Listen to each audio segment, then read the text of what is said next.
Hello guys! Hello Capricorn! Welcome dito sa aking channel, Kapalaran 888. Welcome Capricorn! Alamin natin kung anong messages, vibration, gabay energy para sa inyong lahat. Meron kang 4 cards dito. Okay. Sinasabi ng barahan mo sa'yo dito na posibleng may relationship na mabubuo sa buwan ng Mayo, Capricorn.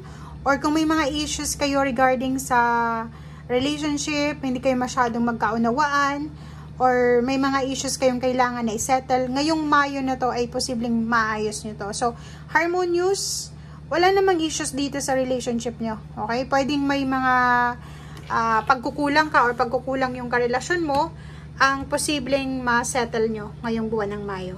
Okay?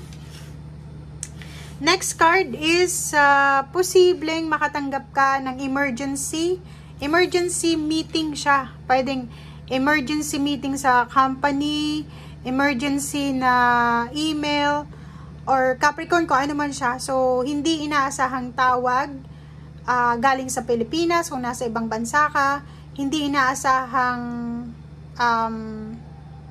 tawag sa admin kung ikaw ay nagtatrabaho sa isang kumpanya. So, may mga ano dito parang emergency na posibleng mangyari sa buwan ng Mayo na kailangan mong bigyan ng pansin.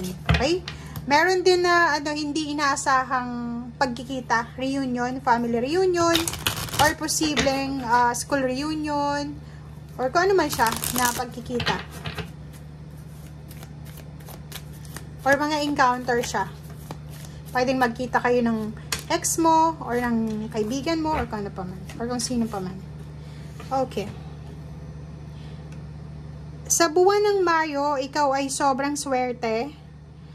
Yun, 'di ba? So kung makikita mo 'yan, resonated talaga guys. Ang galing naman nito, Capricorn. Capricorn, sobra yung swerte mo ngayong Mayo kasi yung unexpected na to na encounter, meet up, ay posibleng maayos yung mga away. Like may birthday celebration, may graduation, ano pa ba ang pwedeng okasyon, wedding anniversaries, wedding, reunion nga, ang pwedeng maging daan para maayos yung mga away or mga misunderstanding or kung ano man to ng mga issues from the past. Okay, so blessed ka. Yun yung blessing na makukuha mo pa is yung magkakaayos-ayos yung mga tao na magkakaaway. And sobrang blessed ka din sa pagkakaroon ng parents, ng lalaki sa buhay mo, ng father, ng kapatid na lalaki, or kung babae ka, relationship na lalaki, kung sino man itong lalaki sa buhay mo. Or kung may kaaway kang lalaki, it's either your father, or pwedeng biyanan mong lalaki, or mga bilas mo, or kung sino man itong lalaking itong kaaway mo, babae ka man or lalaki, posibleng masettle nyo yung issues na to ngayong buwan ng Mayo. Okay.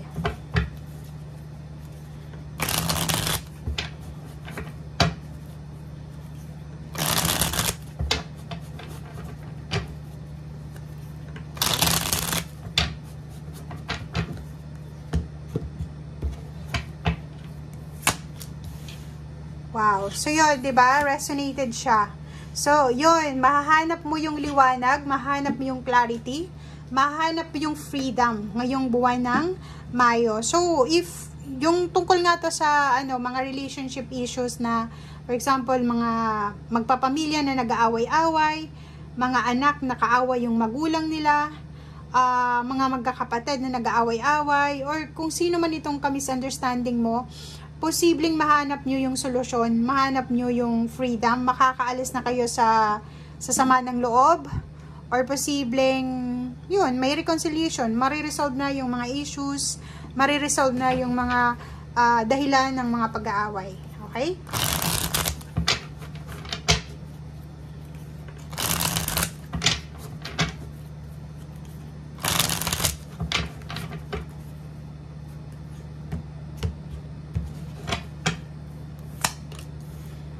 Okay, diba?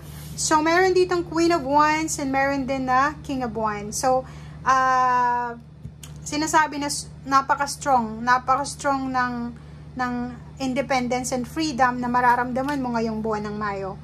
Pero, sinasabi ng baraha dito na kung ano man tong dahilan ng stress mo for several months or several years, yung dahilan ng sobrang anxiety mo, pagod, physical, mental, or kung ano man to na nagbibigay sa'yo ng sama ng loob, pagod, or exhaustion, parang ganon, ay posibleng mahanap mo na yung solusyon.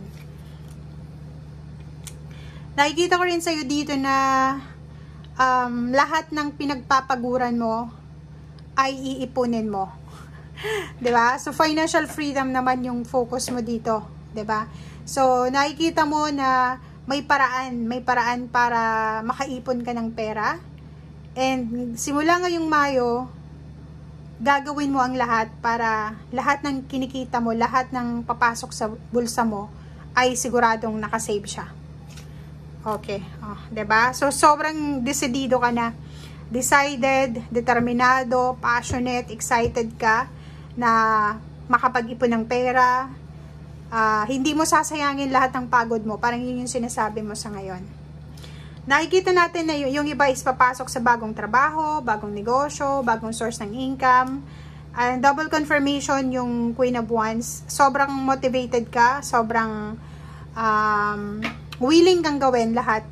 Like, lahat ng klase ng trabaho na kikita ka ng pera, gusto mong subukan. Parang ganun ang nakikita natin. So, lahat ng posibilidad para kumita ng pera ay gagawin mo. So, yun. Kung makikita mo, yun yung focus mo.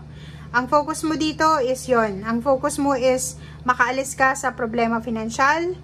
Lahat ng mga gagawin mo ay hindi mo sasayangin. Lalo na yung pera. Okay?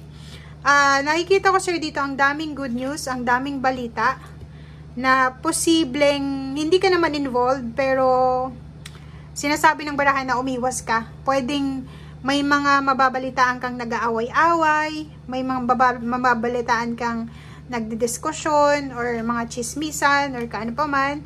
May mababalitaan ka din na nag-aaway dahil sa pera, sa malaking halagang pera. So, yun lang yung kailangan mong iwasan.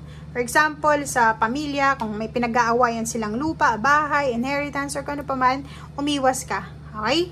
So, nakikita ko sa'yo dito na ang 4 cards na to is willing ka din, diba? Yung willingness mo na pasukin lahat ng klase ng kompetisyon. Like, lahat ng pipila ka talaga. Lalo yung mga fresh graduate dyan, or yung mga matagal nang unemployed or naghahanap talaga ng trabaho, pipila ka talaga, willing kang makipagkompetensya, willing kang makipagsiksikan, makakuha ka lang ng trabaho. Okay? Thank you guys and see you again. Bye!